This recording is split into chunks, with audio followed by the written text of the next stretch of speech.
Welcome into Rounding the Bases Live, presented by Enterprise Bank and Trust. Hashtag no stopping you. I'm Joel Goldberg.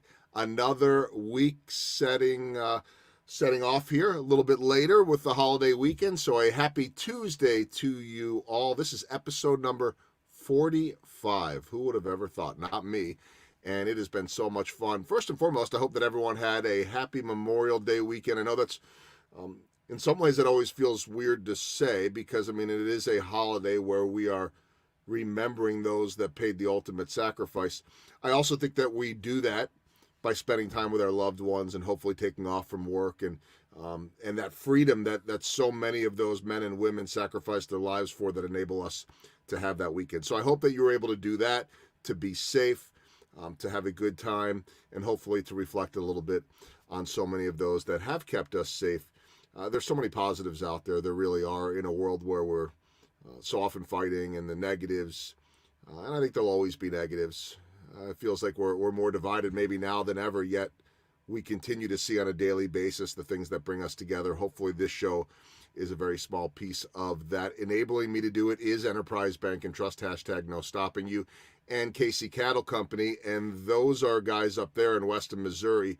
Wagyu beef, veteran owned and operated, led by former U.S. Army Ranger Patrick Montgomery, who I know, and he wrote about it. If you go onto the KC Cattle Company website, you'll see some of Patrick's thoughts about the holiday weekend and his remembrance of someone that he was close with. And like so many that served in this country, they've had to come back home and oftentimes deal with the incredible loss of some of their friends. And so again, my thoughts are with those families whose loved ones paid the ultimate sacrifice. Check out KC Cattle Company. Great people, phenomenal product.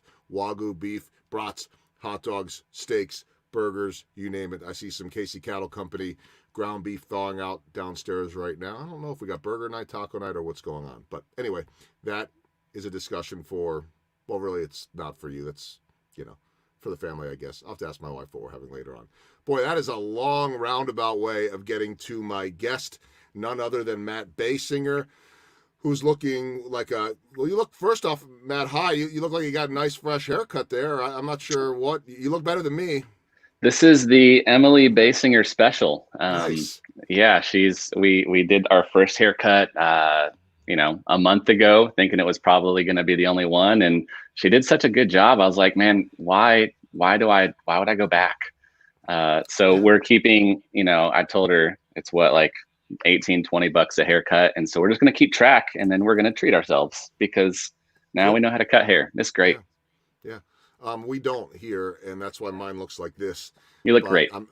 Thanks, Matt. I'm actually going to get it cut today, mask and all, and on both sides, and so it'll be the first one in like 10, 11 weeks, and we'll see what comes of it. For those that don't know, Matt is the CEO of Swell Spark, and we'll explain all of what Swell Spark does. If you don't know the name Swell Spark, you probably know some of the things that they do, so we'll get into that. I just want to read, this popped up when I promoted that you were going to be on, from Stacy Prosser, who's the publisher at the Kansas City Business Journal. Her comment was, if you don't leave a conversation with Matt Baysinger without a smile on your face, you probably kick, don't spit that out now, you probably kick puppies. Hands down, one of the kindest and most positive guys around. Can't wait to listen. So Stacy, if you are listening, if you're watching, thank you. I love puppies, so I'm not going to do that. If you kick puppies, you shouldn't watch anyway. You need to go to some therapy. True. Very, very true. And I would say that there's no way that anyone would ever leave a conversation with Matt Baysinger wanting to kick puppies, but you shouldn't kick puppies anyway.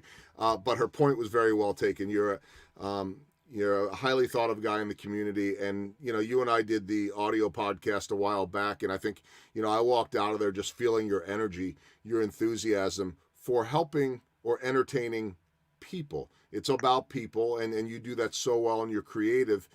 Swell Spark, for those that don't know, if you've been to Blade and Timber, throwing axes, if you've tried to escape one of the Breakout KC rooms, these are Matt and his team's creations. There's more to talk about too.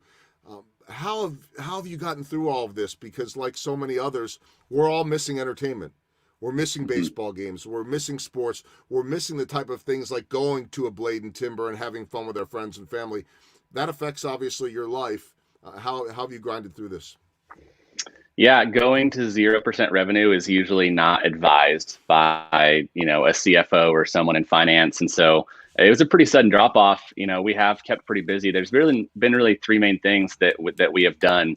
One of them, probably the most noteworthy, is we partnered with J. Rieger and Co. Distillery here in town, and we've been doing their public-facing hand sanitizer distribution for about 8 weeks now.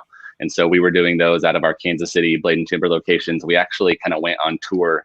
We joked about like making a sanitizer tour band T-shirt because we were in the Northland. We went out to Lawrence. We went down to Wichita.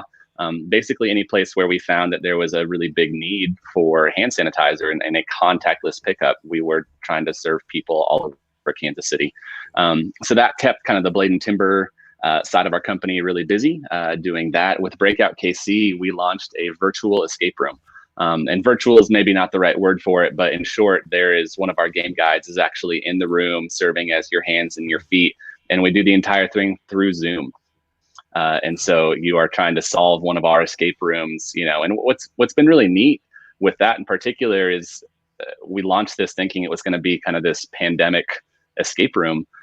But we found, gosh, we've had people from South Africa and we've had people from Sweden and obviously a lot of folks here in Kansas City and in Hawaii playing this game.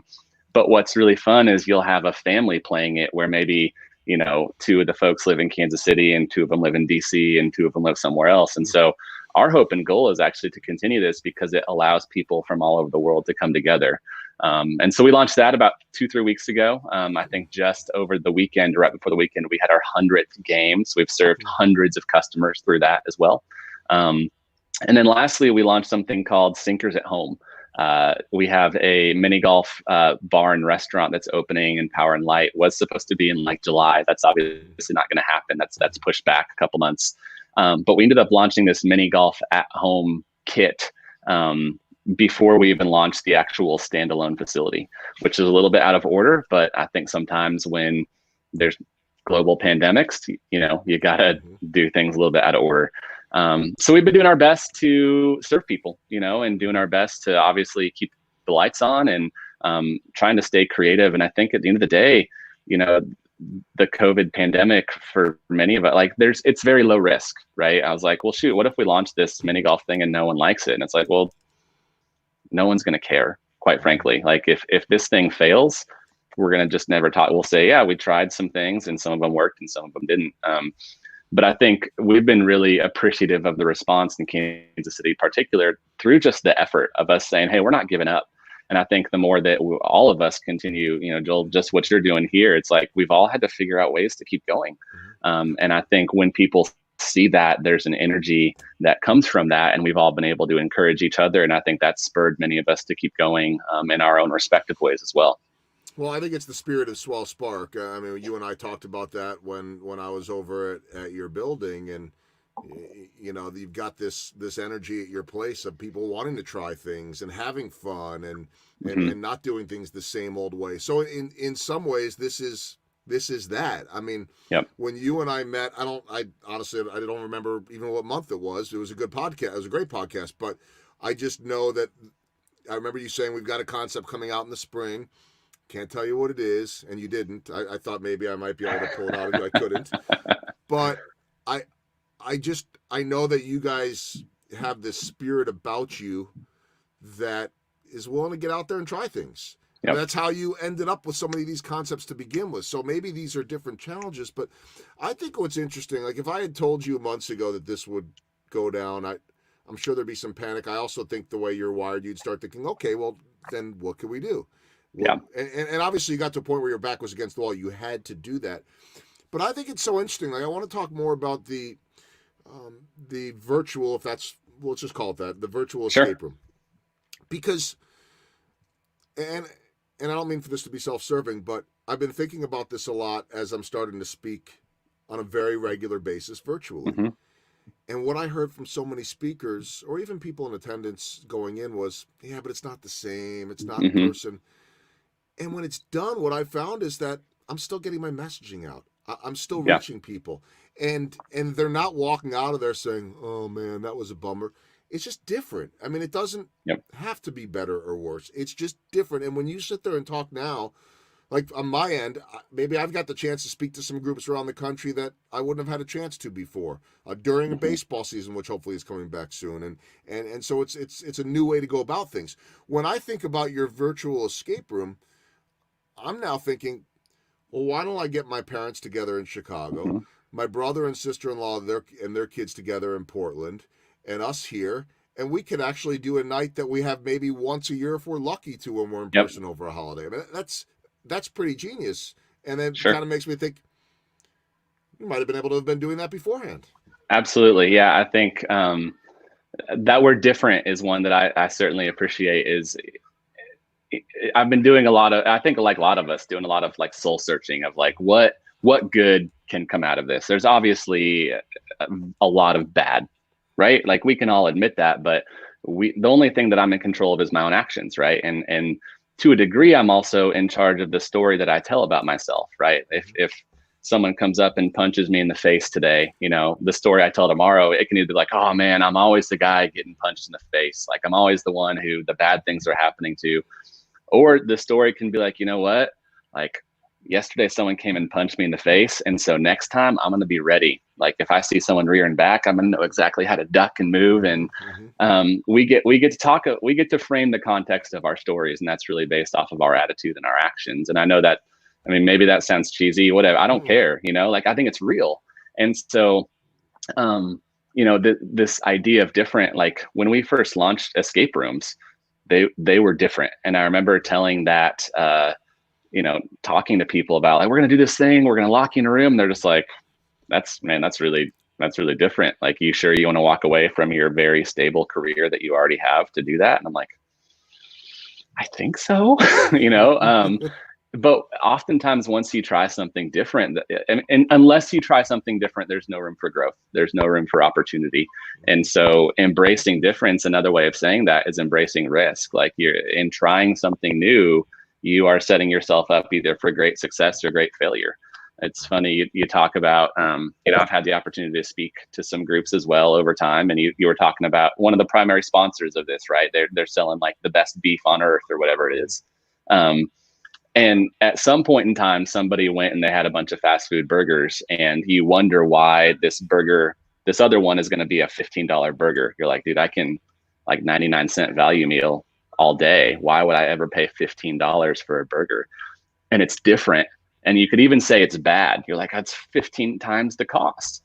And then you have it and you're like, oh, I get it now. You know, like now I understand. And so when contexts change, which the context of the world has changed now, we get to find what differences we can pull from that are good and what differences are bad. And obviously we hope, and we opened last week, right, with our in-person live escape rooms. Like we're doing things a little bit differently to help make sure that folks are safe and that folks feel safe.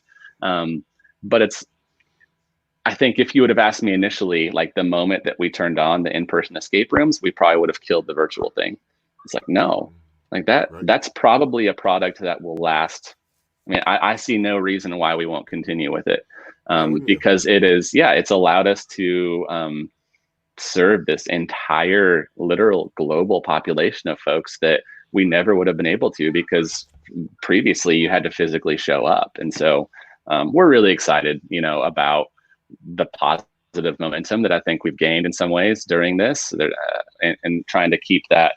You never want to say like, oh, this has been great. Like that's not that's Right. not what I'm saying. But I think again, we get to choose the stories that we tell after this is all done. But you can make it great. You know, this might not have been Sure. a story that you chose, but yet now you have this story. So it's what do you do with it? And you know, at the minimum, it's survival, right? And I think that's what we're all trying to do. We were all initially trying to do. How do I survive? How do I keep my employees? How do I keep business going? How do I stay afloat? All of that type of stuff. You know, for me, it was how do I stay afloat without paychecks coming in Sure. until baseball starts? Hmm. And you know, I think baseball will probably start in July. There's a chance it might not happen at all, in which case I'll go back to not back to the drawing board, but I'll keep on drawing. But I think the same thing happened for me. It was like, okay, I've got this weekly podcast, but that's really not going to address everything that's going on in the moment. especially with a lot of them already having been recorded in advance. So let's go daily. Mhm. And oh, by the way, I haven't run out of guests and ideas, and so why not just continue this Mhm. once things are back to normal? Because I think people are enjoying. And it gets back to what you said to me when we first met, and on and on. It's about telling a story, and I think that we all have that opportunity right now to tell at least a different version of the story. I want to add one more comment. You'll enjoy this. Mike Matheny, the new manager of the Royals, I touched base with him recently. He said something that's resonated with me. He said the foundation of care leads to trust and opportunity, and so we have opportunity right now, whether we realize it or not. It's not the opportunity we expected, but Mhm. there are ways to leverage and grow this situation from what seems like a down and out time.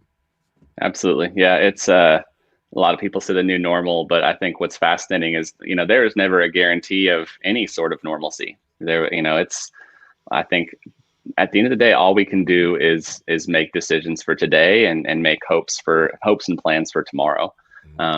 But it has been, I hope that in a year or two, when we all get to reflect on this season, that we'll be able to say, aside of again all of the statistical bad, like I it's hard. I feel like I have to say that because you never want to call this good, right? Like you want to address like there was, this was born out of a bad situation, but um, hopefully there's a lot of people who have developed new tools for their metaphorical tool belt and Mm-hmm. have allowed us all to do things that are good, right? Finding good in all of this. So attitude is everything. I really believe that. And let's be honest, especially during these tough times, as I conveniently pop up the Blade and Timber website there, we all would like to just let some aggression out Sure. and throw an X at a target, not a moving Yes. target, not a person, an actual target on the wall. I'm sure everybody has had those moments during this. So what's the latest with Blade and Timber, and how do you? Yep. Because I would think that there are ways to make that safe and start reemerging in a in a safe way that makes sense for people. Yeah. What's kind of strange and neat about Blade and Timber is from a COVID friendly standpoint, it already is about the safest business that you could imagine. And that all of our lanes are literally 6 feet apart. Like Mm-hmm. that's just how they've always been. And so, but what we've done in the meantime is we've blocked off every other lane to give people 12 feet of space. And so you're coming in, you're going to be obviously with the group that you came in with. We've gone to all private lanes. And so there's no forced social interaction with anyone other than the people that you want Mm-hmm. to interact with. It's the same with Breakout KC. Um, we've kind of limited some of our services to make sure that we can take this day by day and see how people are reacting to food service and this and that. But I think what's so fascinating about this is you have a group of people that are saying like open everything up, like this is all silly. And I don't think that's necessarily the right approach. And you have these people that are saying close everything down and we'll never go out in public again. Let's wait until this thing is gone. And I don't think that's necessarily the right approach.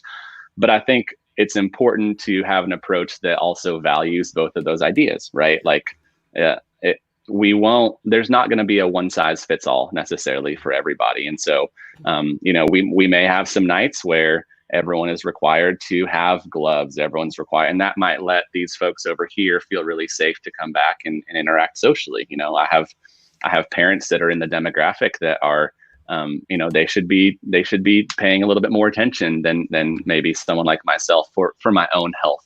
And so, how can we as a company create an experience that makes sense for people in that situation? I think again, when we talk about stories and contexts, every single person is coming from a different place with this. Every person has things that they have to keep in mind, whether you have young, newborns at home or you live with elderly folks. You're taking like there's too many nuances for us to say this is exactly how it's going to be done. And so we're going to do our best to take care of as many people as we can in ways that make sense for them. So it would be hard, on a 30-minute podcast to list all of those out. But I think what we take great pride in is just that we are trying to be considerate of every situation and understand that this looks different. It looks different in Wichita than it does in Kansas City, than it does in Seattle, than it does in Honolulu. Those are our four main cities. And so right now we have Kansas City and Wichita open. We haven't yet opened Seattle and Honolulu. That's in some ways to do with the state or the local government. It's in some ways to do with, well, you know what, we don't feel comfortable yet that this is going to be advantageous for our staff, either financially or from a health perspective, or that it just makes sense. And so like any small business, I think, doing the best we can and getting good information and then acting accordingly and taking everything, day by day as best as we can to serve people as well as we can. I mean, the cool thing for what you guys do with all of your concepts is they're all activities that are fun. Yeah. No one uses your services without being entertained. And I remember you telling me on the Rounding the Bases podcast about, that aha moment of leaving, Breakout KC to go get some coffee, and there were a couple, teenage girls that had just left, and you were a little bit behind them, and they weren't on their phones. They were too busy talking about how much fun they had, and you realized, wait a minute, we've got something here. So that feeling can still exist. Yeah. And I also think that that feeling can exist doing it in some different ways, as you're seeing right now. I mean, in the end, it's about making people happy and bringing people together, right? Yeah, I think my tagline on LinkedIn for a long time, I may have changed it, but it was literally just, it's okay to have fun.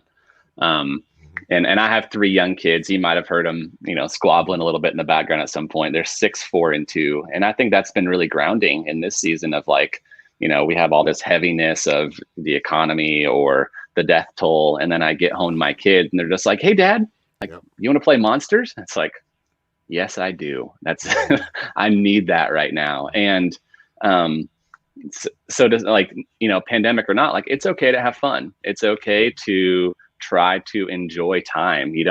There is a cloud of heaviness, but you don't have to live in that the entire time. Like I think fun is this hard to pinpoint, hard to define idea as far as the value that it brings to all of us. But I think everyone would agree that having fun is important, right? Being entertained is important. And I would say, to take it a step further, active entertainment is really important. And I think that's one of the things that people probably miss the most is, going to a ball game, because you get to actively, jeer and yell and scream and clap and do all this. Like, that's different than just sitting and consuming content or consuming entertainment. You go to a movie theater, you're probably not, actively clapping and cheering. You're not talking to your friend next door. You're not, like, there's that activity piece, which is what our focus has been the whole time, is we try to make it easy for people to have fun. No matter what we're doing, we're trying to make it easy for people to have fun, because we believe that having fun is really stinking important. And that hasn't changed. COVID has changed a lot of things, but the importance of fun has not been diminished. It has not changed. It's maybe been more challenging to find it, but I think we've seen, even just if you're on Facebook or Instagram or anything, there's been the idea of what people are doing from a self-creative standpoint in order to make their lives fun in quarantine, or fun with their kids in their driveway. I mean, it's exploded. And I hope that once restrictions continue to be lifted, that we won't forget how great it is to be outdoors, or to go to national parks, and hopefully to go to places like Blade and Timber and Breakout KC, because, having fun, like, those are the grounding moments that make, I think, the rest of our lives really exciting as well. Because you play Breakout KC, whether we play together or not, we get to talk about it. Like, man, have you played that? Did you do that thing? Could you believe it when the secret door opened and this, and like, those are the things that we actually talk about in our more mundane lives. Yeah, no, I totally agree with that. And it's, again, I don't think the fun ever needs to go away. And, no, we've seen, it's been a challenge. People have their favorite places. People have their routine. And so that's how we've started to get to know more neighbors and spend time, in driveways and things like that. I got to, wouldn't say confess or anything, but you sent me a text of, when was it? I guess it was May 12th. And it was funny because when you texted me, you were on my mind, because I was like, I've been wanting to get a hold of you to have you on the podcast.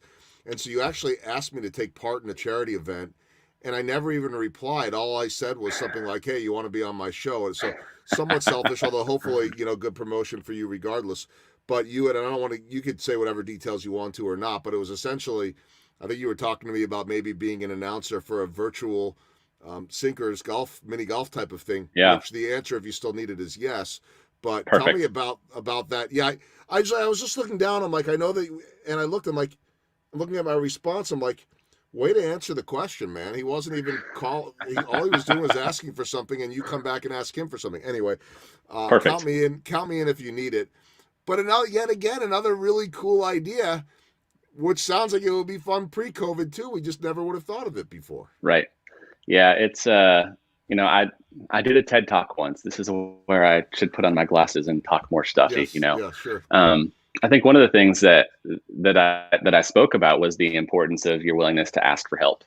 And so, one of the reasons I think when we ask for help, but even in putting stinkers at home, like I asked some buddies of mine who played professional sports if they would be on this kind of marketing video. And so film this marketing video at 11 o'clock at night, and I have an NBA world champion, Wayne Simeon, on my video. I have Daryl Stuckey, KU alum, and Pro Bowler for the Chargers. And people are like, how, wait, what, you did what? Like, I don't know, man. I just asked them for help, and they said yes. And so to your point as well, we have this group that they were supposed to have this big charity golf tournament coming up in July, and for all the reasons we already know, they're thinking about either postponing or canceled, but they've already postponed it. And so they said, Matt, could we do an at-home mini golf charity tournament? And I was like, yes, we can. And then kind of out of the blue, I was like, and how fun would it be if we got an actual announcer, color commentator to be announcing these people putting in their basement? And they were like, could you do that? I'm like, yeah, let's find out. Let's give it a go and see what happens. And so you did actually respond, I think, on the phone saying that you were in. So even if it wasn't on paper, written down in text message, I appreciate your response to that. I'm going to call BS on myself just a little bit, but I think some people can relate. There's so many conversations or moments that I've had in communication that, I know I probably did the right thing. I just don't remember. It just like we're all so out of our element, and that's not necessarily a bad thing, by the way, either. I just find myself now working off of more lists. I'm not a list type of guy. I'm more of a just roll with it type. But yet it's like there's stuff flying all over the place. One of the things I've been telling people, and you really can relate to this, I don't subscribe to the stay in your lane theory. I really don't. If you were to stay in your lane, you might not have created these other things, or you would have never even got into this profession and founded Swell Spark. What I do feel like, to me, the definition or what it should be of staying in your lane is staying true to who you are. So Sure. I think that there are a lot of opportunities for us here to go and try different things, but don't suddenly start acting like someone you're not. Stay true to who you are, which means, for you, that high energy and bringing fun to people and all that. And for me, I'm a glass half full, high energy type of guy. So I think there's never been a better opportunity to try things out. So okay, if a mini golf virtual tournament doesn't work, so what? Sure. Yeah. And if it doesn't work, we'll do our best to take care of it another way. Right. And right. To say, we'll make it up to you. And I think even, with launching Breakout KC, with launching Blade and Timber, the early revisions and renditions of those experiences look different than it is now. We had people who came in, and I've always been pretty adamant about, I'll seek those folks out and be like, all right, how was it? And they're like, oh, it was awesome. I was like, no, seriously, how was it? And to get critical feedback so that you can make things better. There's the phrase, right? The old college try.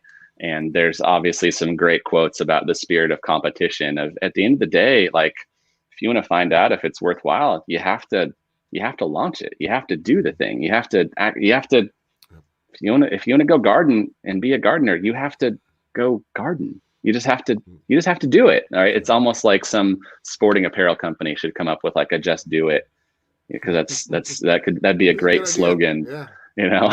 Maybe find some good spokespeople too. Yeah. But I think again, it's all, there's a difference between things that are easy and things that are simple, and I think we often confuse those two words. I think there's some simple truths that doesn't make them easy, but the simplicity of is hey man, you got to try. And if it doesn't work, either fix it and adjust it so that it does work, or you just find, hey, you know what, this thing's not going to work.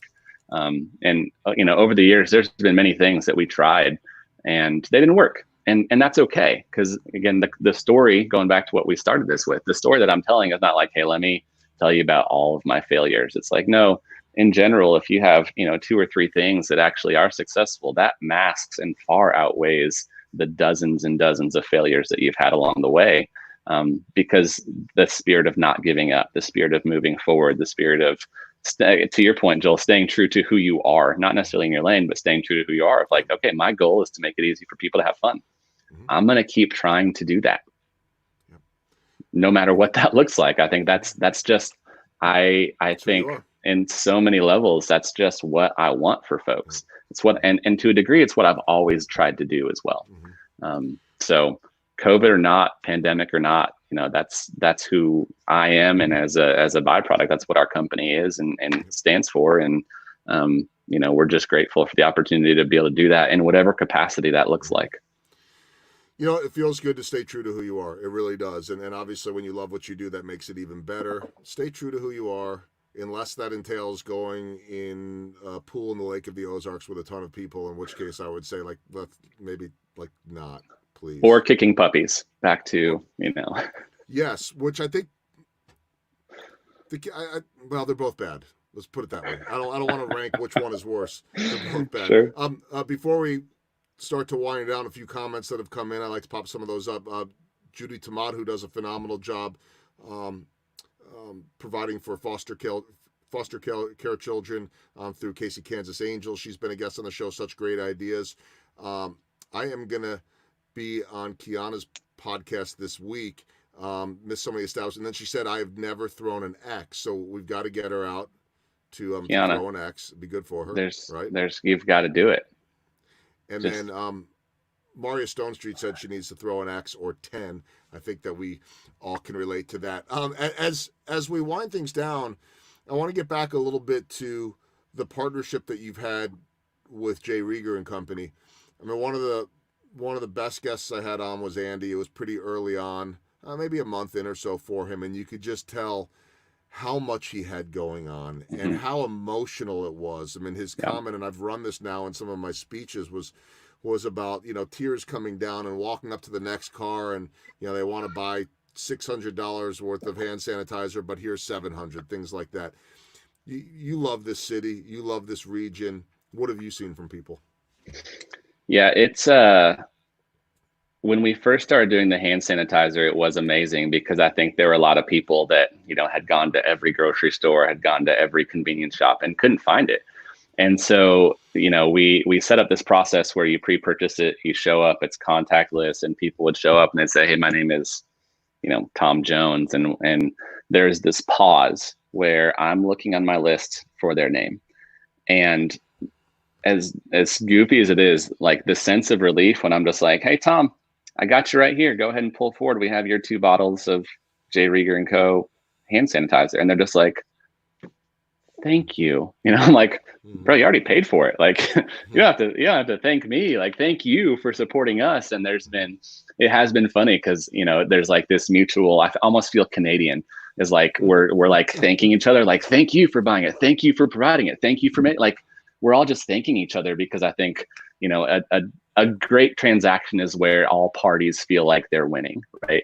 And for us, we felt like we were winning because we get to provide, relief and smile, and we get to have a little bit of income that keeps our lights on. And these folks are getting this contactless, touch-free. And so, but it has the stories that we've heard and the email, we've received thousands of emails because in the early days, we were selling out every day, often in less than 10 minutes. And so, 10,000 people on our email list, and only 1,000 of them are going to get bottles of sanitizer on that day. So people are saying, I need this for this X and Y reason. And for us to be able to provide that, again, of just like, thank you so much for doing this. I think, there's Minnesota nice, and I joke there's Canada nice. There's a Kansas City nice too. And it's been really neat to see how this city, I think collectively, has stepped up to take care of itself and to support itself. And we felt that, with a handful of folks buying gift cards and whatnot for when they return. But I think knowing how much the city cares about each other is one of the reasons that we feel so confident that as a business, we will make it out of this, right? We will be able to survive this thing. And it's a neat and a special community. And I can say that, I think, because we are open in other cities, right? We have locations from Kansas City all the way out to Honolulu, and not every city is like this. And so it's an honor to be a part of it. It was an honor to pair with Andy, and I think one of the things he said to me at one point, because I was like, Andy, we can help you. And he's like, dude, I'm drinking from a fire hose right now. Can you wait until tomorrow? And I'm just like, allow me to, like, I'll show up, we'll build this website, and I will take some of that fire hose burden from you. And I think that was why it worked, is, we were able to do something again that was mutually beneficial. But if there is a Kansas City person of the year, Andy Rieger is it. I don't think there's any. And the way that he was able, I think they said like 250,000 bottles of hand sanitizer they've provided to the city, either, through payment or just donated to hospitals and polices and, government agencies and all, retirement communities. Like, Kansas City is safer and better because of what he did, and because of what I say he, it was he and Lucy and their entire company, but just even to be in the same sentence of them, is an incredible honor for us as well. Well, that's community. I mean, you're a part of this community. He's a part of this community. He came back to this community that, he grew up in. And to me, I'm proud to call this place home. I'm proud to call Andy a friend. I'm proud to know so many people like you and I'm sure you feel the same way that I do. And I feel like what I'm doing with the show is the tiniest of little things. But if it gives anybody hope or shares something that can make people better or help a cause, then it certainly beats sitting on the couch and doing nothing. And so, I'm sure you feel the same way. There are a lot of other things that you would like to be able to get to that you can't quite right now. It certainly feels better to be able to spend that time helping others. Yeah. I would have rather been coaching people how to throw an axe than handing out hand sanitizer, in a perfect world. But again, we go back, like, this idea of context is you do the best you can with what you have. And I think when we all take a step back and realize that in the midst of this, we all have quite a lot, which means we have a lot to give. That's what makes this city so special. Well said. I'd end on that, but I had one more quick question. Can you see the light at the end of the tunnel now with the businesses? We can. Yeah. It's, it's been a lot of flip-flopping and yo-yoing, and, you go from despair to great hope and optimism. And what was fascinating just in Kansas City specifically, because we're on both sides of the state line, is, I think we were doing a hand sanitizer distribution last Tuesday in Wichita. So 1 week ago, and someone's driving through and they're like, when are you guys going to open? We're so excited. And we're like, in June, when the state of Kansas reopens. And he said, well, the governor's on, she's doing a press conference right now. And we turned the TV on, and sure enough, she's like, okay, if you're in this category, you can open on Friday. So this was Tuesday of last week. And so between Tuesday and Friday, we realized we can open 3 new stores. And so that's this whole other level of like anxiety of like, oh crap, like we have to rehire people. If we can't get the same people, we have to retrain people. We need to do this, that, we need to get all the, like, and we had a lot of things already in place. Like, we were ready to go.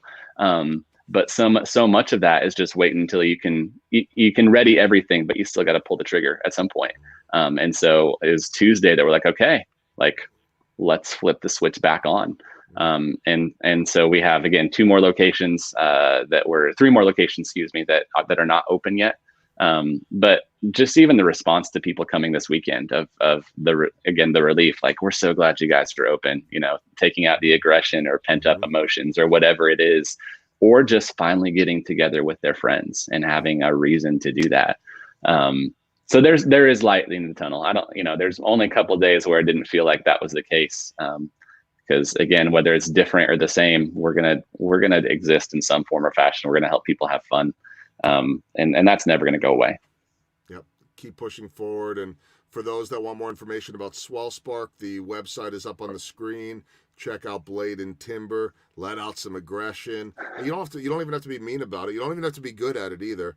They'll teach you how to throw that axe, right? I mean, you've got plenty of stories of people that look like they should have never done this well, and they were great, and probably a bunch of tough guys that look like they were going to destroy the world with that axe that couldn't hit a target. It's one of my favorite things. You go through our Instagram, we've had 10-year-olds, we've had 96-year-olds throwing an axe and hitting a bullseye. And so it's far simpler than you might anticipate. And we'll teach you how to do it, A to Z. And so we'd love to have you back. that we're open. We appreciate the support, during the shutdown, and we're excited to continue serving people moving forward. And then Breakout KC. There's all these breakout rooms all over the country, but this is along with Blade and Timber. A lot of these concepts have started right here, and so the Breakout KC one. For people that don't know, Matt was a director at one point, and certainly had that. What's the word to call it? That background in film. If that Yeah, be the right way to do it. Absolutely. That was what I did for many years was, making content videos, whatnot, for restaurants, for gyms, for fitness facilities, for events. And, but yeah, we built all of our escape rooms in-house, which is very different. But Breakout, it was sad because we were still closed. We just celebrated our 5-year anniversary here in Kansas City. And so getting to be kind of the OGs of the escape room community, it's 5 years. It feels like it was just yesterday, and it feels like it was 100 years ago. But yeah, we were close to sold out this weekend because people are wanting to come out and spend time with their friends and family. Well, many more successful years to come, and congratulations just on all the work you've done in the community, the pivots that you have made, the ability to still bring fun to your customers in this community, and not just this community, but around the country too, and openings hopefully soon in places like Seattle, reopenings I should say, in Seattle and Hawaii. I'll help if you need me to get out there and do anything in Hawaii, by all means. I'm not the only one that said that to you. Yeah, let's go. Matt, yep. I appreciate you spending the time. I just looked back, by the way. I did tell you that I would do it, so I'm losing my mind. So I was already on the hook, which is good. You're forgiven. You're forgiven. Thank you. I'm glad that didn't fester for very long. Hey, appreciate you spending time on the podcast, and let me know. I'll get my golf clap and my golf voice ready, and I will break into the world of announcing miniature golf. To do so very quietly. Yeah. Yes. Listen, I'm not. But most people will tell you that I'm not very good at being quiet. Whether it be producers, whether it be colleagues, or whether it be my family, first and foremost. But I will say that charity golf deal on Sunday with Tiger and Phil. I'm not a big golf guy. I think they had the largest viewership in the history of golf on TV. So we could do some things. I'm just saying. Whichever sport comes back first is going. I mean. The viewership is going to be through the moon, so we're excited to see that too. I'll vote baseball. Nothing personal, but no bias. A little bit of it, no bias at all. Matt, congratulations on all you're doing in the community. Proud to call you a friend, and for everything that you and the Swell Spark team has done and will continue to do. Keep doing it, and I really appreciate you spending time today. Appreciate you. Take care. All right, that is Matt Baysinger. How can you not have fun when you're visiting with him? Yes, don't kick puppies. We know that. But Stacy Prosser's point was a very good one. So you have all the information on them. I want to tell you about some of my friends, KC Cattle Company, Wagyu Beef, veteran owned and operated. They also have very nice social media presence, so you can check them out. Get online. They sell out quickly. It is worth it. Just trust me on that one. I firmly believe it. And we're eating that Wagyu beef on a regular basis. And to my friends at Enterprise Bank and Trust, #no stopping. You couldn't do this without them.